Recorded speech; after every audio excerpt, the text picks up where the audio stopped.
Hi, this is Chapter 6, Maintaining Healthy Complex Sentences. Here we go. Sentence structure of complex sentences. Complex sentence consists of an independent clause, as we know as a full sentence, and one or more dependent clauses, which is not a full sentence. A dependent clause cannot stand alone. It does not express a complete thought. So it is a fragment. We saw that in the first chapter. Here's an example. If individuals avoid fatty foods, right, that's a fragment. They will not gain weight. Independent clause. They will not gain weight stands by itself. This is a complex sentence. All right, so here we go with the rules. Comma usage in complex sentences. Rule 6.1. Place a comma after an introductory clause. Some introductory clauses or words are although, after, as, because, before, if, when, and since. Example. As we know, there you got your as we know is an introductory clause. It is also a dependent clause because it's not a sentence. It's not a full, complete sentence. It is a fragment, as we know. So as you can see now, we're identifying sentences differently again, or parts of the English language or parts of speech differently. So again, as I mentioned from the very beginning, these are similar things, right? Fragment, dependent clause, and now introductory clause. All the same thing, pretty much. As we know, exercise is important for good health. Exercise is important for good health is a complete thought. It is independent clause. If you enroll in a plan now, introductory, you will receive a discount rate. All right, so you got that. That is rule 6.1. 6.2, dependent clause. Again, a fragment. A dependent clause at the end of a sentence is usually not set off by a comma. Here we go. Our insurance premiums are lower. Independent. Because we are enrolled in a group plan, dependent. All right? But because we are enrolled in a group plan, comma, our insurance premiums are lower. So if you would take that dependent and put it in the front, now you would need a comma. Here you don't. Okay? So dependent clause is introductory at the beginning of a sentence. It's not introductory at the end of the sentence. It's just a dependent clause. Okay, that's 6.2. Now, introductory phrases. A phrase consists of two or more words that do not contain a subject and a verb. It expands the meaning of the sentence, right? So when a phrase occurs at the beginning of a sentence before the independent clause, place a comma after the phrase. Here we go. At the beginning of the month is a phrase, introductory phrase, not a clause. Doesn't have verb. The insurance rates will increase, dependent clause. So here now you've got the two.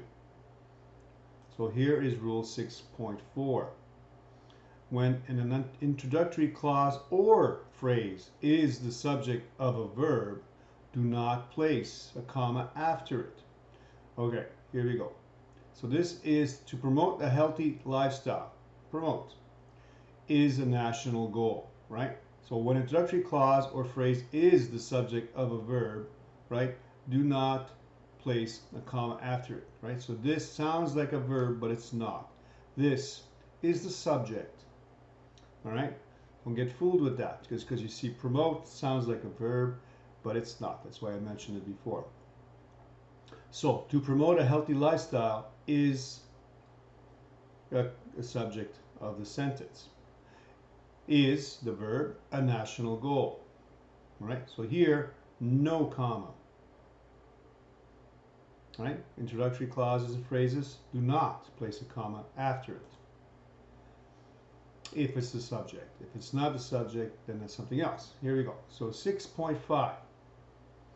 Use commas around parenthetical expressions, unnecessary words that occur within a sentence or at the beginning of a sentence. Nutritionists, without a doubt, without a doubt, recommend a healthy diet and exercise. So here is unnecessary words, without a doubt. So what that means is that you can just take that out and move it around. This is also called adverbial, right? Because it basically is about the verb itself, right? So this is you can also call it that. So here you can take it out completely. Nutritionists recommend a healthy diet and exercise. Is it a complete thought? Yes.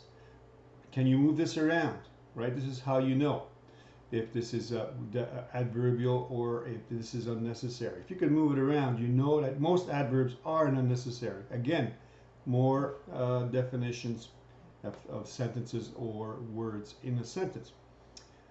If you can put this in the front, without a doubt, nutritionists recommend a healthy diet and exercise. Is it still a sentence? Yes. So now if you put this in the front, of course it becomes introductory, right? And you need a comma here. Let's see, can you put it at the end? Nutritionists recommend a healthy diet and exercise, without a doubt. Excuse me. Does it still make sense? Yes. Would you say it that way? Most of the time, no. But it's still, it's still, and here you would not put a comma, right, at the end. So if you could move it around, you know that it's not necessary.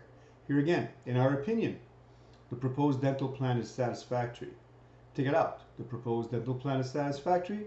Put it at the end, in our opinion, right? So it still makes sense. And you can also do it right here, right? The proposed dental plan, comma, in our opinion, comma, is satisfactory, all right? So you know these clauses, they're unnecessary, and sometimes they're adverbial. That means they actually describe the verb. You know you can take them out and it still makes sense, or move them around, okay? When you know you can move them around, you know they're not necessary, or they could be describing the verb. Parenthetical expressions, number 6.6. If a phrase at the end of a sentence gives additional but non-essential information, place a comma before the phrase. Again, same thing. So this is what I kept telling you a lot about the English language, especially in business language. People overuse words for many reasons, to fill space, right? And like I think a lot of students use the word moreover at the beginning of a sentence. I tell you not to do that, right? Don't use the moreover, because I know what you're doing. All you're doing is filling space, right? So in the English language, in business especially, most cases you will avoid doing those things, okay? So if I ask you to write an essay, like I've seen most of your essays in already, I've seen that word quite often. Right, if a phrase at the end of a sentence, this is 6.6, excuse me. If a phrase at the end of a sentence gives additional but non-essential information, place a comma before the phrase. Here we go. We will meet with the medical board, comma, if necessary. Can you remove it? We will meet with the medical board. It's still a good sentence. It's not necessary. Okay? So that's what that means. And you can also move it around. Again, you move it around, you can put it everywhere in the sentence. Let's try it. At the beginning, if necessary, comma, we will meet with the medical board. All right? So it still makes sense. You can also say, can you put in the middle of the sentence, right? We will meet, comma, if necessary, comma, with the medical board. Does it still make sense? Yes. So this is how you know that these non-essential phrases or clauses, you can actually remove them or move them around, all right? So I will leave you with this. There, as you can see, there's no answer key at the bottom. So if you can do these 5 and insert commas where required. You can pause the screen and do these 5 to give yourself some understanding of what that is. And please, again, same thing, do all the exercises that I assign. This will really give you an understanding of what this is all about. All right. So again, always pay attention to unnecessary words. If you could look at them, you'll realize that they take commas and you could move them around. Short and sweet on chapter 6. Thank you.